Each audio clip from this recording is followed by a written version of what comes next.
Good morning students. Next अपना video आज शुरू करने जा रहे हैं गाउस लॉ।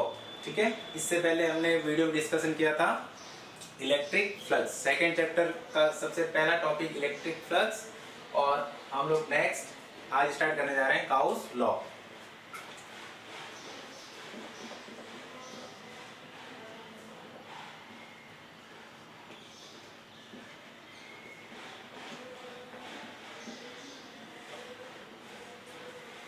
गाउस लॉ, चलिए शुरू करते हैं। गाउस लॉ क्या होता है? ठीक है, देखिए, अकॉर्डिंग टू गाउस लॉ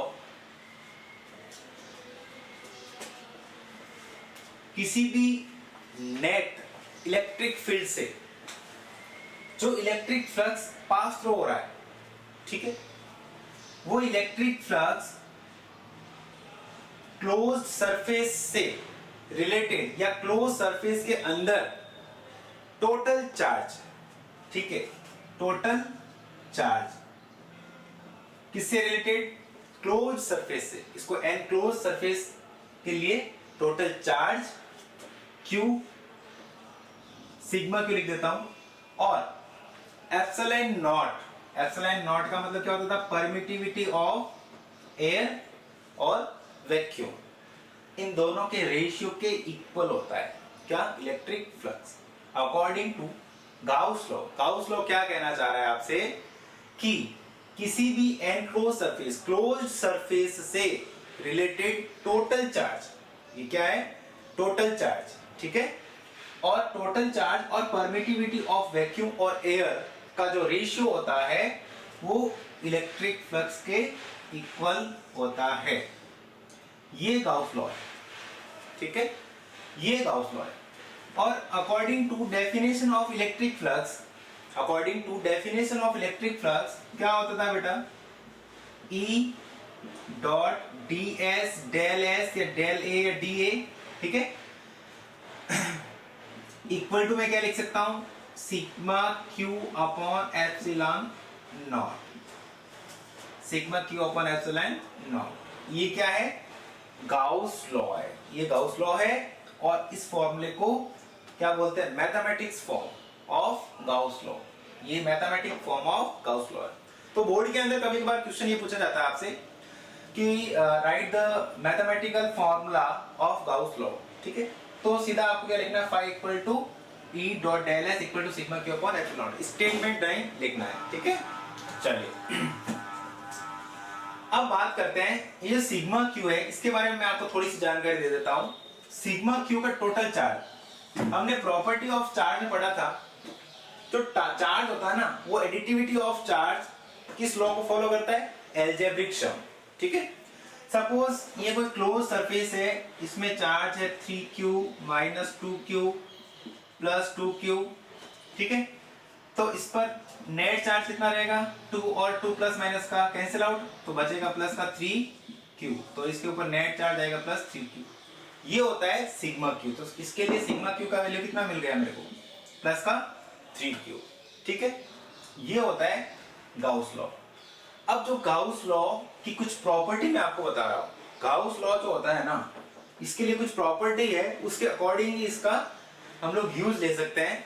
तो उसमें सबसे फर्स्ट नंबर प्रॉपर्टी आती है कि Gauss law only for closed surface के लिए एप्लीकेबल है। किस सरफेस के लिए? क्लोज्ड सरफेस, बंद सरफेस, बंद लूप के लिए ही एप्लीकेबल है, ठीक है। और वो जो क्लोज्ड सरफेस है,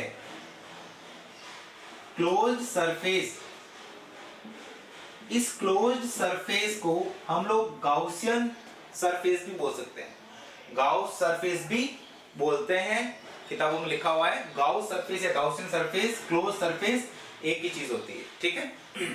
जो गाउसियन सरफेस होता है, क्लोज सरफेस होता है, नेक्स्ट प्रॉपर्टी नंबर 2 में क्लोज सरफेस या गाउसियन सरफेस उस क्लोज सरफेस के शेप और साइज पर गाउस लॉ डिपेंड नहीं करता, ठीक है। तो गाउस लॉ के अंदर हम लोग गाउसियन सरफेस जो ड्रॉ करते हैं, क्लोज सरफेस जो ड्रॉ करते हैं, उसका शेप और साइज जो होता है ना, वो गाउस लॉ उसके ऊपर शेप और साइज पे डिपेंड नहीं करता है। अगर सपोज मैंने गाउस लॉ सर्कल बना लिया, तो भी गाउस लॉ उसके लिए वैलिड है, ठीक है। मैंने अगर स्क्वायर बना लिया तो भी गाउस लॉ उसके लिए वैलिड है, ठीक है। मैंने अगर सिलेंडर बना लिया तो भी गाउस लॉ उसके लिए वैलिड होगा, ठीक है। मैंने अगर इस टाइप का अगर बना लिया कोई गाउसियन सरफेस, क्लोज सरफेस बना लिया तो भी उसके लिए गाउस लॉ वैलिड होगा। तो सेकंड वाला पोर्शन ये कहना चाह रहा है कि गाउस लॉ जो है वो गाउसियन सरफेस के शेप और साइज के ऊपर डिपेंड नहीं करेगा। गाउसियन सरफेस का शेप और साइज किसी भी टाइप का हो सकता है, गाउस लॉ उसके लिए वैलिड होगा, ठीक है।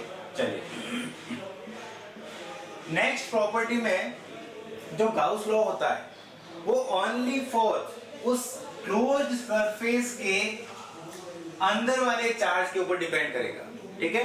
क्लोज सरफेस के अंदर चार्ज कितना है, सपोज यहाँ पे Q plus Q minus Q plus Q, तो इसके बाहर भी यहाँ पे प्लस Q है माइनस Q है, तो अंदर चार्ज कितना है 1 2 3 और मैं चला गया 1 चला गया तो प्लस का 2Q। तो ये सिर्फ अंदर वाले चार्ज के लिए वैलिड है, अंदर वाले चार्ज के ऊपर डिपेंड करेगा।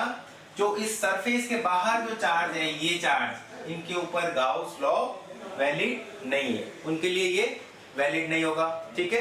किसके ऊपर डिपेंड करेगा, सिर्फ और सिर्फ अंदर वाले चार्ज के ऊपर डिपेंड करेगा।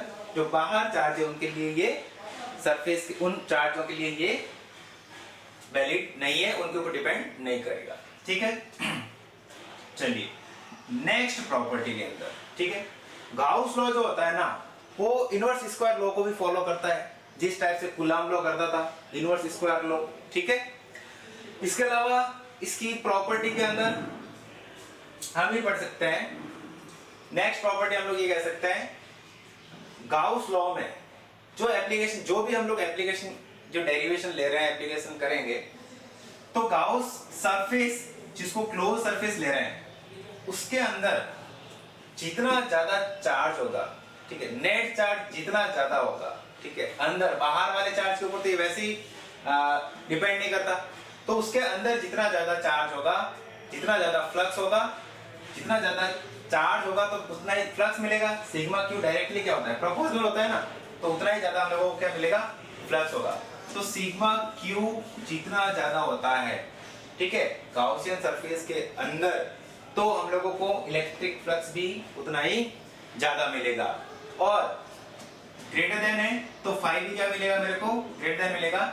और अगर किसी क्लोज सरफेस में सिग्मा क्यू का वैल्यू डाउन मिल रहा है, मेरे को कम मिल रहा है, ठीक है, तो मेरे को फाई भी क्या मिलेगा, कम मिलेगा, ठीक है, फ्लक्स में भी क्या होगा, डिक्रीमेंट होगा, ठीक है।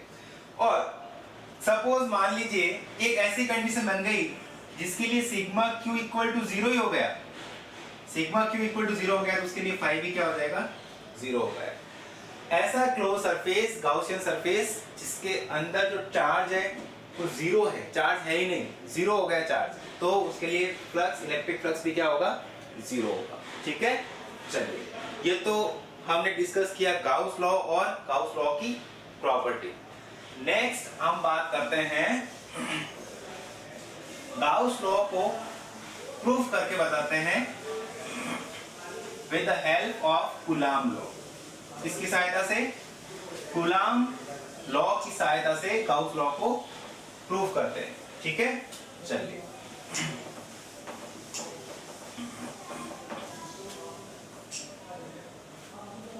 चलिए प्रूफ।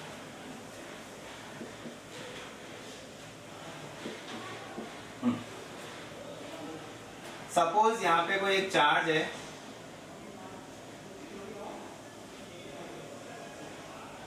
ये इलेक्ट्रिक फील्ड और यहाँ पे एक चार्ज है, ठीक है, और इसके चारों ओर इलेक्ट्रिक फील्ड, और इस इलेक्ट्रिक फील्ड के अंदर मैंने एक सरफेस बनाया है, क्लोज्ड सरफेस, क्लोज्ड सरफेस जिसको गाउसियन सरफेस भी कह सकते हैं, ठीक है। इस सरफेस के एक छोटा सा एलिमेंट, इस सरफेस के एक छोटा सा एलिमेंट का एरिया मैं DA ले लेता हूं, और एरिया का जो डायरेक्शन होता है वो परपेंडिकुलर टू द सरफेस होता है, ठीक है, ले लिया। और यहां पर एक टारगेट चार्ज या टेस्ट चार्ज Q0 रख देता हूं, जो कि पॉजिटिव होता है, ठीक है। इसकी जरूरत पड़ेगी हम लोगों को। यहाँ से यहाँ तक की डिस्टेंस मैं मान लेता हूँ स्मॉल r, ठीक है। क्या मान लेता हूँ? स्मॉल r, ठीक है। तो एक क्लोज सरफेस का मैंने गाउसियन सरफेस ले लिया, क्लोज सरफेस स्फीयर ले लिया मैंने, ठीक है। और उसका एक उस स्फीयर पर एक छोटा सा एलिमेंट ले लिया जिसका एरिया dA, उस पर एक टेस्ट चार्ज पड़ा है Q0, ठीक है। और इस चार्ज से इसका जो डिस्टेंस है वो स्मॉल r है, ठीक है। तो अकॉर्डिंग टू गाउस लॉ या इलेक्ट्रिक फ्लक्स क्या कहना चाह रहा है? E डेल S, और अगर डॉट हटाओगे तो E del S cos theta. Theta की जगह यहां पर E और डेल S दोनों का डायरेक्शन सेम मिल रहा है, थीटा इक्वल टू 0 मिल रहा है, तो cos 0 क्या हो जाएगा? 1 हो जाएगा। तो क्या मिलेगा? Phi equal to E del S, ठीक है। वैल्यू पुट कर देते हैं इक्वेशन नंबर 1। अब ड्यू टू पॉइंट चार्ज के कारण इलेक्ट्रिक फील्ड इंटेंसिटी कितना होता था? E equal to KQ upon R square, ठीक है। और अगर K का वैल्यू पुट करूंगा तो Q upon 4 pi epsilon naught R square ये होगा। और डेल S क्लोज सरफेस का एरिया डेल S या डेल A लिख दो, कोई दिक्कत नहीं है, ठीक है। स्फीयर है तो कितना हो जाएगा? 4 pi R square. Value put कर देता हूं मैं, ठीक है। इन दोनों का वैल्यू इस फर्स्ट इक्वेशन पुट कर रहा हूं तो 5 इक्वल टू क्या मिलेगा? Q upon 4 pi epsilon naught R square into del S 4 pi R square. तो 4 से 4, पाई से पाई और R स्क्वायर से R स्क्वायर कैंसिल आउट, तो 5 इक्वल टू क्या मिलेगा? Q अपॉन एप्सिलॉन नॉट, ठीक है। ये जो Q था चार्ज, वो कहाँ का चार्ज था? क्लोज सरफेस का चार्ज। जो क्लोज सरफेस है उसके अंदर वाला चार्ज था, ठीक है। तो इसी को हम लोग क्या लिखते हैं? Total charge. क्लोज सरफेस के अंदर Q जो है वो टोटल चार्ज है, ठीक है। तो ये हमने प्रूफ किया है with the help of Gauss law. Gauss law का क्या यूज है यहाँ पे? ये इलेक्ट्रिक फील्ड इंटेंसिटी का जो वैल्यू हमने लिया ना KQ अपॉन R स्क्वायर, ये किससे निकाला था? गाउस लॉ से निकाला था, ठीक है। तो इससे हमने ये प्रूफ कर दिया। ये 12th बोर्ड के अंदर डेरिवेशन भी है, ठीक है। चलिए, तो यहाँ तो कोई दिक्कत नहीं। गाउस लॉ हमें पता चल गया कि गाउस लॉ क्या कहना चाह रहा है? किसी भी ऑब्जेक्ट पर क्लोज सरफेस पे टोटल इलेक्ट्रिक फ्लक्स जो होगा वो उसके टोटल चार्ज और परमिटिविटी ऑफ एयर और वैक्यूम के रेशियो के इक्वल होगा, ठीक है। चलिए, और इसकी प्रॉपर्टी भी हमने डिस्कस कर ली। चलिए एक क्वेश्चन करवाता हूं मैं आपको इसी से रिलेटेड।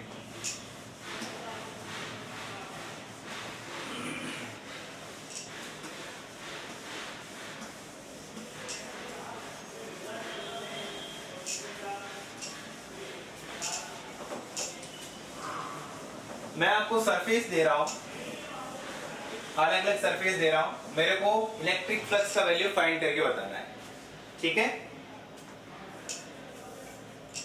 चलिए, अलग अलग सरफेस दे रहा हूं और मेरे को अलग अलग सरफेस के अकॉर्डिंग इलेक्ट्रिक फ्लक्स का वैल्यू फाइंड करके बताना है, ठीक है।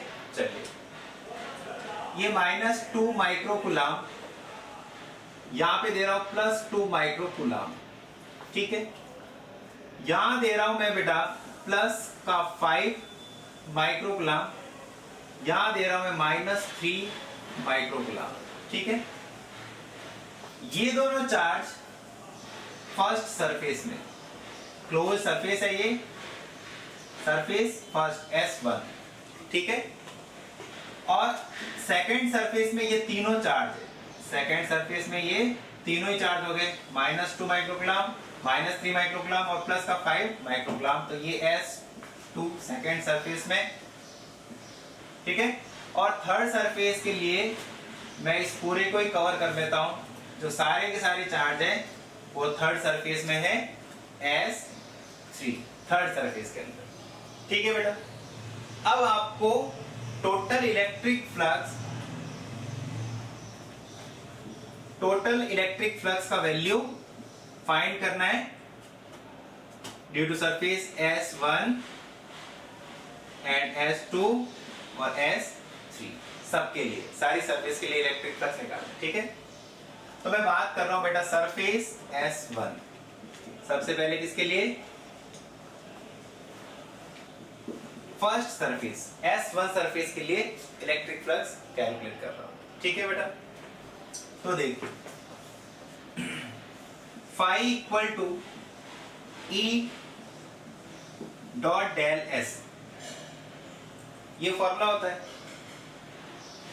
अब E का वैल्यू किसके ऊपर डिपेंड करता है? E इक्वल टू होता है F अपॉन Q। तो हम लोग सपोज इन दोनों चार्ज से फोर्स कैलकुलेट कर भी लेंगे, लेकिन डेल S कहां से लेके आएंगे? डेल S क्या है? Close surface. डेल S क्या होता है बेटा? क्लोज सरफेस का एरिया। तो क्लोज सरफेस का एरिया कहां से लेके आएंगे? इसका तो कोई ना तो ये स्क्वायर बन रहा है, ना ये पूरा सर्कल बन रहा है। ठीक है, हेमिस्फीयर वगैरह मैंने कुछ ऐसा बोला ही नहीं। ठीक है, इसका कोई शेप और साइज फिक्स है ही नहीं। जो मैंने S1 सरफेस बनाया है उसका कोई शेप साइज फिक्स नहीं है। तो मेरे को इलेक्ट्रिक फ्लक्स किस फॉर्मूले से फाइंड करना पड़ेगा? Sigma Q upon epsilon naught. ये कौन सा लॉ है? Gauss law. ठीक है, तो गाउस लॉ के according phi equal to sigma Q का वैल्यू क्या मिलेगा? सिग्मा Q पहले मैं अलग से कैलकुलेट कर लेता हूं। Sigma Q equal to minus 2 microcoulomb और प्लस का 2 माइक्रोकूलम इक्वल टू क्या हो जाएगा? 0। तो सिग्मा Q इस सरफेस के लिए S1 सरफेस के लिए क्या मिल रहा है? 0। जो जब सिग्मा Q टोटल चार्ज 0 है तो phi इक्वल टू क्या मिलेगा? 0। तो फर्स्ट सरफेस के लिए जो टोटल फ्लक्स है वो क्या मिला हम लोगों को? 0। अब मैं बात कर रहा हूं बेटा सेकेंड वाली सरफेस S2।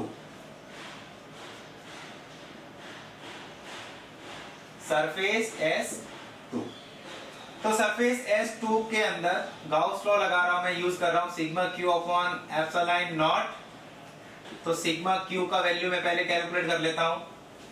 S2 में कौन कौन से चार्ज आ रहे हैं? प्लस का 5 माइनस 2 माइनस 3। ठीक है, प्लस 5 माइनस 2 माइनस 3, तो माइनस 2 और माइनस 3 माइनस 5, तो 5 माइनस 5, तो सिग्मा Q यहाँ पे भी क्या मिल गया मेरे को? 0। तो फ्लक्स क्या मिलेगा? 0। तो S1 सरफेस और S2 सरफेस के अंदर जो टोटल चार्ज है सिग्मा Q है उसका वैल्यू 0 मिल रहा है। तो इलेक्ट्रिक फ्लक्स का वैल्यू भी क्या आएगा? 0 आएगा। ठीक है, अब मैं बात कर रहा हूं बेटा थर्ड वाले चार्ज की, थर्ड सरफेस की, सरफेस S3। तो इसके लिए पहले मैं सिग्मा Q कैलकुलेट कर लेता हूं। तो इसमें सारे ही चार्ज आएंगे क्योंकि सरफेस के अंदर है सारे वाले चार्ज। तो कितने हैं? प्लस का 5, माइनस का 3, माइनस का 2 और प्लस का 2, यही चार्ज है ना? Plus 5 minus 3 minus 2 plus 2। ठीक है, चलिए माइक्रोकूलम। तो सिग्मा Q कितना मिलेगा मेरे को? 5 और 2 7, माइनस 3 माइनस 2 5, तो कितना हो गया? 2। सिग्मा Q इक्वल टू मेरे को 2 माइक्रोकूलम। ठीक है, अब मैं यूज करूंगा Gauss theorem, phi equal to sigma Q upon epsilon naught. तो phi equal to sigma Q का वैल्यू मिला मेरे को 2 माइक्रोकूलम अपॉन एप्सिलॉन नॉट। तो आंसर आएगा 2 अपॉन एप्सिलॉन नॉट। ठीक है, और माइक्रोकूलम इसका यूनिट है माइक्रोकूलम। ठीक है, और एप्सिलॉन नॉट का यूनिट क्या होता था? Newton metre square upon coulomb square का इनवर्स, तो coulomb square upon newton metre square. ठीक है, सॉल्व करने पे आएगा वोल्ट इनटू मीटर। ठीक है, मैं वोल्ट इनटू मीटर में ले रहा हूँ। ठीक है, आप चाहो तो न्यूटन में भी ले सकते हो, कोई दिक्कत नहीं। ठीक है, तो ये आएगा phi 2 अपॉन एप्सिलॉन नॉट। तो हमने इस क्वेश्चन के अंदर क्या देखा कि किसी भी क्लोज सरफेस के लिए, या फिर उसको गाउसियन सरफेस भी कह सकते हैं, अगर उसके अंदर चार्ज 0 है, जैसे फर्स्ट वाली सरफेस के अंदर चार्ज क्या हुआ? 0 हो गया, तो इलेक्ट्रिक फ्लक्स भी क्या हो रहा है? 0 हो रहा है। ठीक है, सेकंड वाली सरफेस के अंदर भी चार्ज जीरो हो गया तो भी इलेक्ट्रिक फ्लक्स जीरो मिलेगा, और थर्ड वाली सरफेस के अंदर टोटल चार्ज जीरो नहीं हुआ तो हम लोगों को इलेक्ट्रिक फ्लक्स का वैल्यू मिला। तो फाइनली हम लोग ये कह सकते हैं कि जो इलेक्ट्रिक फ्लक्स जो है वो किसके ऊपर डिपेंड करेगा, उस क्लोज सरफेस के अंदर जो चार्ज प्रेजेंट है उसके ऊपर डिपेंड करेगा। ठीक है, चलिए तो आज का अपना जो टॉपिक था गाउस लॉ, और ये यही खत्म होता है। नेक्स्ट इसके एप्लीकेशन हम लोग नेक्स्ट चैप्टर में लेके आएंगे। Okay, thank you so much. Minus E del S, flux किस में आ जाएगा, माइनस में। फ्लक्स किस में आएगा, माइनस में आएगा। तो सबसे मैक्सिमम फ्लक्स कहां था, यहां पर। अगर हम लोगों को सबसे मैक्सिमम फ्लक्स निकालना है तो दोनों को क्या रखना पड़ेगा, एक दूसरे के पैरेलल या परपेंडिकुलर, एक दूसरे के पैरेलल रखना पड़ेगा। ठीक है, मतलब थीटा इक्वल टू क्या होना चाहिए, 0 डिग्री। ठीक है, और अगर दोनों ही 90 डिग्री पे तो फ्लक्स क्या होगा, 0 होगा, मिनिमम नहीं होगा, 0 होगा। ठीक है, मिनिमम कहां होगा, 180 पे। ठीक है, एंटी पैरेलल रखेंगे, 180 पे रखेंगे तो फ्लक्स किस में मिलेगा हम लोगों को, माइनस में। तो 0 से छोटा होता है माइनस। ठीक है, चलिए नेक्स्ट आगे चलते हैं। लिखना हो पोज करके लिख देना।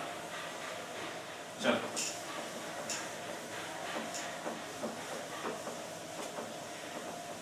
चलो एक क्वेश्चन करते हैं।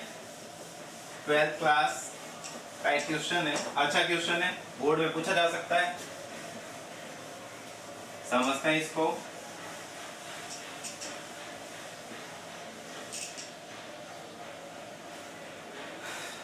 चलिए, हाँ तो बेटा एक क्वेश्चन है, इक्वल इलेक्ट्रिक फील्ड दे रखा है आपको। ठीक है, कैसा इलेक्ट्रिक फील्ड है, इक्वल इलेक्ट्रिक फील्ड, जिसको यूनिफॉर्म इलेक्ट्रिक फील्ड भी कह सकते हैं। ठीक है, इक्वल इलेक्ट्रिक फील्ड या यूनिफॉर्म इलेक्ट्रिक फील्ड। अब इसके अंदर एक सिलेंडर पड़ा है। ठीक है, इसके अंदर क्या रखा हुआ है, एक सिलेंडर रखा हुआ है। ठीक है, तो चलिए बेटा मैं इसके अंदर एक सिलेंडर लेता हूं, ये सिलेंडर ले लिया मैंने।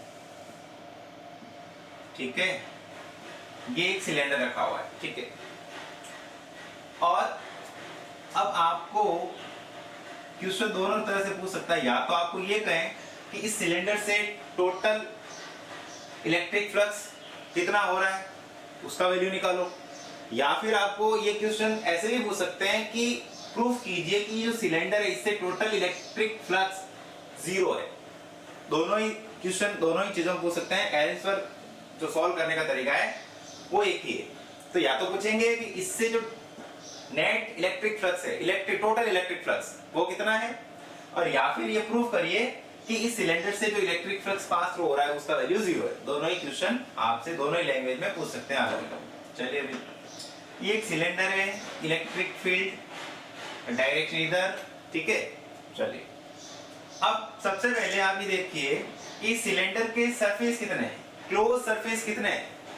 ठीक है, क्लोज सरफेस कितने हैं इस सिलेंडर के, तो इस सिलेंडर की क्लोज सरफेस 3 है। कितने, 3। कौन कौन सा, सपोज ये सिलेंडर किस टाइप का होता है, सिलेंडर देखा हुआ है ना सबने आप। तो एक तो इधर वाला जो ये सरफेस दिखा है, ये वाला सरफेस, ये क्लोज सरफेस नंबर 1, एक इस तरफ वाला ये नंबर 2, और एक इसके अराउंड जो चारों ओर घूम रहा है ये वाला जो हम लोगों को दिखना है डायग्राम में, 2D डायग्राम बना हुआ है।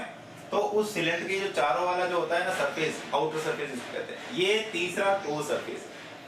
तो इस सिलेंडर के अंदर नंबर ऑफ क्लोज सरफेस कितने, 3। ये नंबर 1 इसको देता हूं, ये नंबर 2 और इसको दे देता हूं नंबर 3। Close surface number 1 2 3। ठीक है बेटा, अब देखिए मैं तीनों पर ही मैं डायरेक्शन निकाल लेता हूं। ठीक है, तीनों पे क्या निकाल लेता हूं, डायरेक्शन। तो इस पर E का डायरेक्शन तो फिक्स है, मैंने पहले ही बता रखा है, E का डायरेक्शन तो इस तरफ है। तो फर्स्ट क्लोज सरफेस पे E का डायरेक्शन इधर होगा, सेकंड क्लोज सरफेस पे भी E का डायरेक्शन क्या होगा, इधर ही होगा,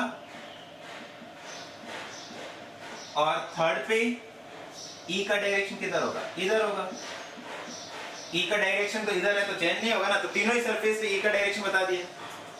अब हम लोगों को फ्लक्स निकालने के लिए फ्लक्स का फॉर्मूला क्या कहता है, E डॉट डेल एस। तो हम लोगों को और किसकी डायरेक्शन चाहिए, डेल एस, एरिया की डायरेक्शन चाहिए। ठीक है, तो ये जो सरफेस है इधर वाला, इसका एरिया ये इस टाइप से सरफेस है, ठीक है, ये इधर वाला, ठीक है, सपोज मेरा हाथ में ये सिलेंडर है, तो एक सरफेस ये, दूसरा ये, तीसरा सरफेस ये था, ठीक है। तो इसके एरिया का डायरेक्शन इसके परपेंडिकुलर इस तरफ, इसका एरिया इस तरफ वाला जो क्लोज सरफेस है उसका एरिया का डायरेक्शन परपेंडिकुलर इस तरफ, ठीक है। और ये जो सरफेस लग रही है इसका परपेंडिकुलर, आप इधर लेना चाहो, इधर लेना चाहो, इधर लेना चाहो, किधर भी ले सकते हो, परपेंडिकुलर तो आ ही रहा है, मैं यहाँ पे ले रहा हूँ ऊपर, ठीक है। तुम लोग चाहो तो यहाँ नीचे भी ले सकते हो। ये यहाँ पे सेकंड वाला सरफेस नहीं देखे मैं यहाँ दूं तो भी कोई दिक्कत नहीं, क्योंकि वो सरफेस घूम ही रही है ना।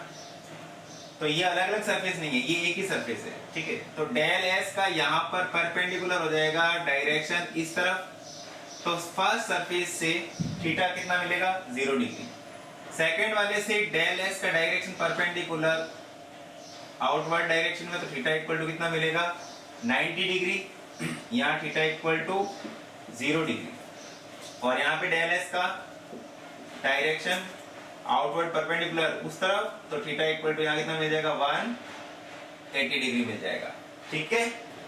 चलिए अब मैं क्लोज सरफेस फर्स्ट की बात कर रहा हूं, क्लोज सरफेस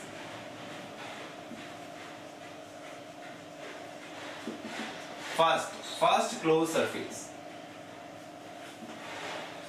से फाई इलेक्ट्रिक फ्लक्स क्या होगा, तो phi equal to E dot del S, और जैसे ही आप डॉट हटाओगे तो क्या मिलेगा cos थीटा मिलेगा, और फर्स्ट सरफेस के लिए थीटा इक्वल टू कितना है 0 डिग्री, दोनों एक ही डायरेक्शन में आ रहे हैं, तो cos 0 क्या हो जाएगा 1, cos 0 का वैल्यू 1, तो फाई क्या मिलेगा E del S, equation number 1, ठीक है। ये फर्स्ट सरफेस की बात कर रहे थे, यहाँ फर्स्ट लिख देता हूं। अब क्लोज सरफेस सेकंड की बात करो, second close surface,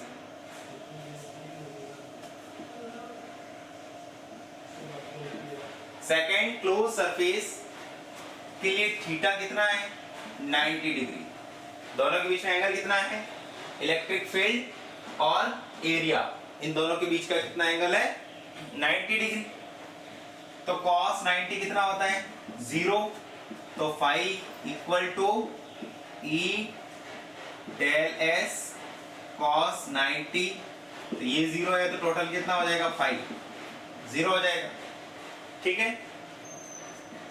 third close surface,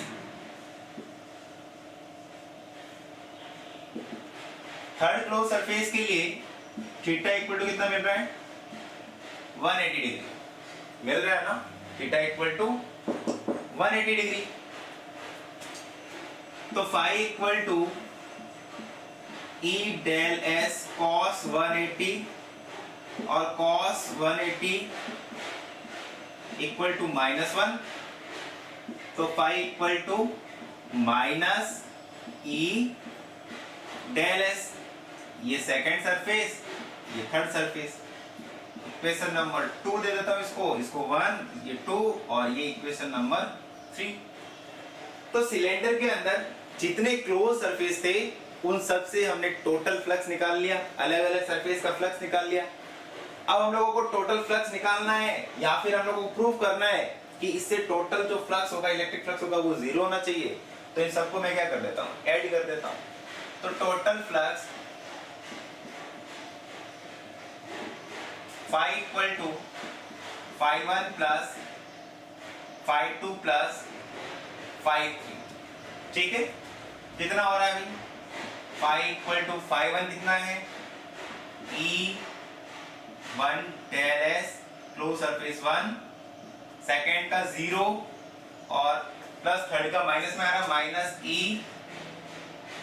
third del S, तो ये प्लस और माइनस का वैल्यू इक्वल है, कैंसिल आउट हो जाएगा, तो फाई इक्वल टू क्या मिलेगा 0। तो इस सिलेंडर से टोटल इलेक्ट्रिक फ्लक्स क्या मिला हम लोगों को 0 मिला, ठीक है। चलिए, तो ये तो हुआ अपना सेकेंड जो चैप्टर है इलेक्ट्रोस्टैटिक का second chapter, Gauss law and its application के अंदर इलेक्ट्रिक फ्लक्स कंप्लीट हुआ, ठीक है। अब हम लोग डिस्कस करते हैं गाउस लॉ की। किसका डिस्कस करेंगे, गाउस लॉ का। जो आपको नेक्स्ट वीडियो में मिलेगा। ठीक है, चलिए तो आज के लिए इतना ही काफी। नेक्स्ट वीडियो में हम लोग पढ़ेंगे Gauss law. Okay, thank you so much.